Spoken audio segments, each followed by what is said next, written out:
저는 우선 그 경기도의 규제 합리화에 관련해서 말씀을 드리도록 하겠습니다. 네네네.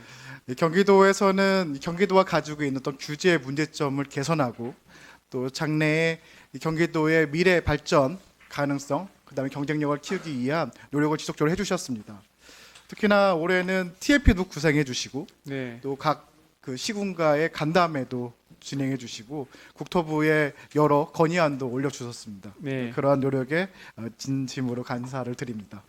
우리도 감사드립니다. 적극적인 지도와 참여에 감사드립니다. 예. 네.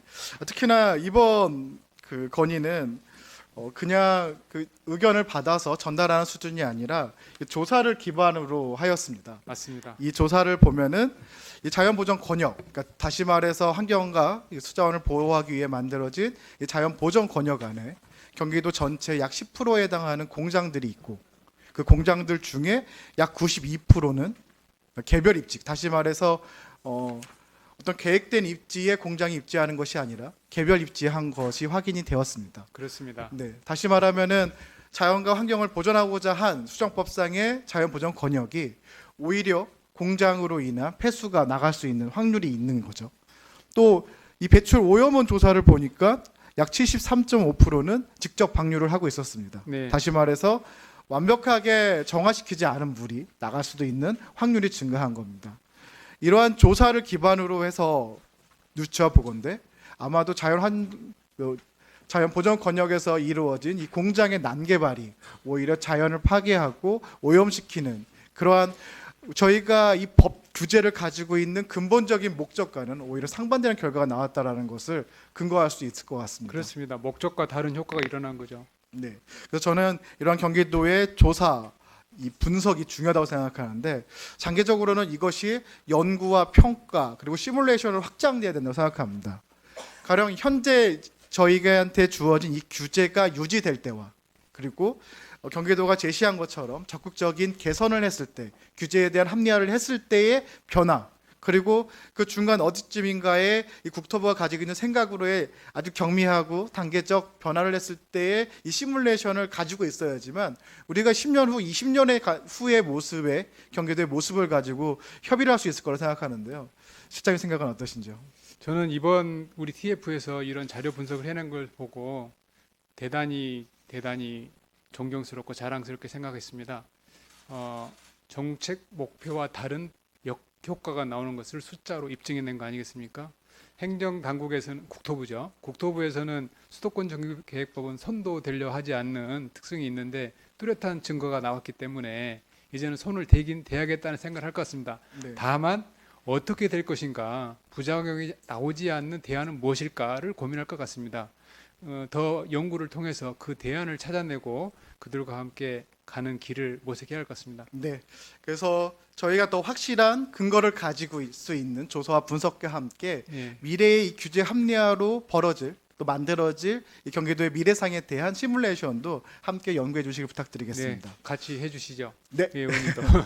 네, 두 번째는 이번 국토부 건의안 중에 한 가지입니다. 이 공공에서 주도하는 산업단지에 네, 현재는 이 규모에 대한 제한이 있었는데 네. 6만 네. 이하로 그것을 3만 이하까지 그러니까 30만. 30만까지 확대하는 정책입니다. 네, 저는 우선 이 건의에 대해서는 100% 동의를 합니다.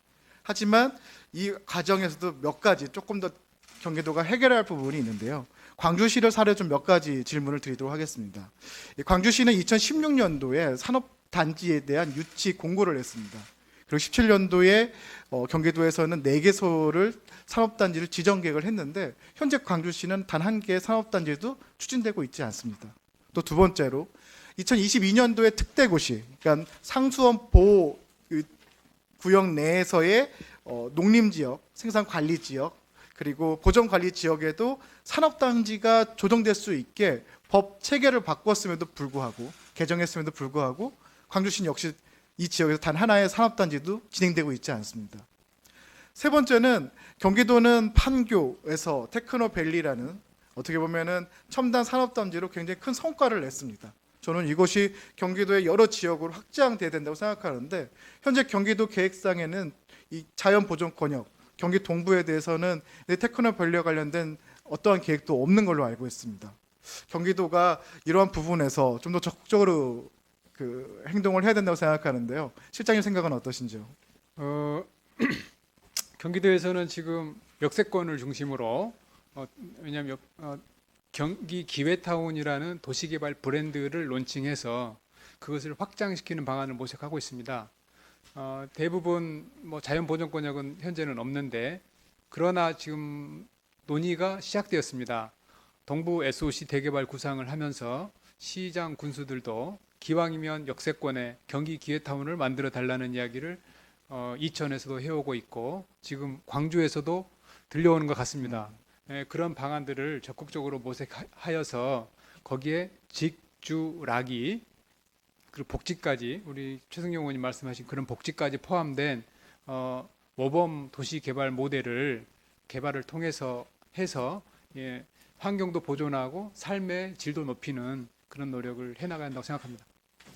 저는 이 경기 동부권 자연보전권역이 자연을 보존하면서도 경기도의 경쟁력 또 이 도시들이 가지고 있는 자족성을 키울 수 있는 경기도의 노력이 필요하다고 생각합니다. 네. 말씀해 주신 것처럼 예. 기회타운과 같은 이 경기도만의 경기도형 도시 신도시 또 경기도형 어떤 산업 전략이 이 경기 동부권 또 경기도의 균형 발전되지 않은 여러 지역에서 적극적으로 펼쳐질 수 있도록 부탁드리겠습니다. 네. 그와 함께 현재의 규제로도 가능한 예를 들면 광주에서 6만 이하로 준비하고 있는 산업단지라든지 특대고시를 수정하면서 농림지역에서도 관리지역에서 할 수 있는 산업단지에 대해서도 좀 더 관심을 가져주길 부탁드리겠습니다. 예를 들면 산업단지와 도시개발을 콤비네이션으로 개발한다든가 뭐 다양한 방법들이 있을 수 있다고 생각합니다. 네, 맞습니다. 네. 열심히 하도록 하겠습니다. 네. 세 번째 질문은 이제 방금 말씀드린 게 공장에 대한 난개발이었다고 하면은 이제 주택을 중심으로 된 도시의 난개발입니다. 이번 국토부에서도 건의를 해주셨습니다. 이 자연보전권역 내에서 도시개발 사업을 할 때 이 규모에 대한 완화가 필요하다고 해주셨고요. 특히 비도시 지역에 50만이라는 제한은 사실 광주와 같은 도시에서는 큰 안 좋은 영향을 미치고 있습니다. 그 실례가 경기 광주역 역세권인데요. 방금 실장님이 말씀하신 것처럼 역세권을 중심으로 한 경기도의 도시개발 발전 전략이 있음에도 불구하고 경기 광주 같은 경우에는 50만 이하로 잘라서 진행할 수밖에 없습니다. 그래서 1단계 사업은 이제 50만 이하로 진행을 했지만 바로 옆에 진행되는 2단계 사업은 현재 진행되고 있지 못하고 있습니다. 이는 50만 원이라는 규제가 오히려 종합적이고 체계적인 도시 개발을 막고 나눠서 하기 때문에 발생하는 여러 가지 사업적 불확실성을 키우고 있습니다. 토지 가격이 증가할 수도 있고요. 사업에 대한 여러 가지 불확실성도 들어갈 수 있고 또 하나는 연적 개발로 인식될 수도 있습니다. 그런 문제점을 해결해야 될 것 같은데 실장님 생각은 어떠신지요? 그래서 우리가 그 규제 50만 제곱미터 풀자라고 건의한 거 알고 계시지 않습니까? 풀어 나가야 될 것 같습니다. 그리고 50만 제곱미터는 광역교통 개선 대책을 만들어야 되는 리미트지 않습니까?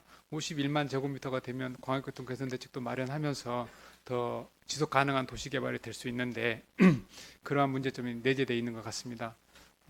그래서 저는 이 경기도가 50만 이상의 비도시 지역에 대한 도시 개발 사업에 대해서 경기도만의 생각과 전략이 있어야 된다고 생각합니다. 어쩌면은 지금 현재 규제로 할 수 있는 기초단체가 할 수 있는 사업 영역과 정부가 이번 3기 신도시와 같은 국가적으로 접근할 수 있는 사이에는 큰 공백이 있습니다. 이 사이에서 경기도가 경기도형 신도시 전략을 좀 수립해 주셨으면 좋겠고 그게 지금 경기도 준비하고 있는 그 SOC 대개발 구상과도 연계돼 가지고 이 도시와 교통 이 모든 것이 종합된 좀 계획이 만들어졌으면 하는 바람입니다. 한 가지만 덧붙이도록 하겠습니다. 이 광주의 또 예인데요.